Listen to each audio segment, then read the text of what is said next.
I am still absolutely amazed at what Isaiah Rodgers did for the Minnesota Vikings on Sunday afternoon. The greatest defensive performance that I have ever seen, just me watching football going back to the 2000s, really. And the best play of the day by Rodgers wasn't the pick six or the scoop and score.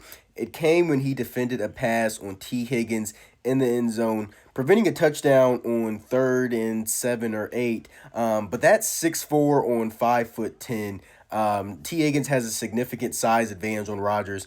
Rodgers just made the play in the end zone. But that goes on top of him having an interception return for a touchdown. He punches the ball out. I forgot who the player was he punched the ball out from, but he scoops it up, goes to the end zone. And I didn't know that he ran a 4.28 40 at his pro day. He's from UMass. But it showed on both of those plays. I mean, you could just tell that he was gone. Man, that guy is fast. I didn't even realize it until I saw both of those plays unfold. Not to mention he forced another fumble, forcing, making Jamar Chase cough the ball up there. That resulted in another touchdown. So his play alone literally translated into 21 points for the Vikings, counting those two defensive touchdowns. And also, after that fumble, the Vikings went down and scored a touchdown as well. But, it may have been the best Vikings cornerback performance since Bobby Bryant in the 1976 NFC title game.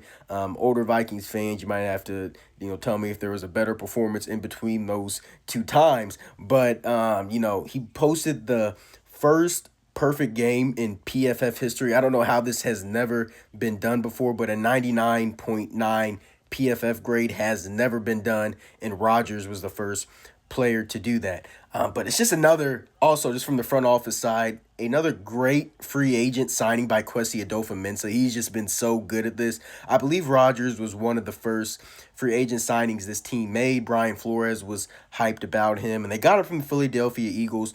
Played good in Philadelphia in the small sample size, and you just see why the Vikings really wanted him as well, and it just showed up against the Bengals on Sunday. I know they had a backup quarterback, but you still played against two great wide receivers, and so Isaiah Rodgers again, absolute great offseason signing, and also one of the best defensive performances I've seen, in my opinion, in my life so far. So just absolutely great game by him, and hey, that goes a long way for the Vikings secondary unit that I had a lot of question marks about coming in to this season. So, Skull Vikes.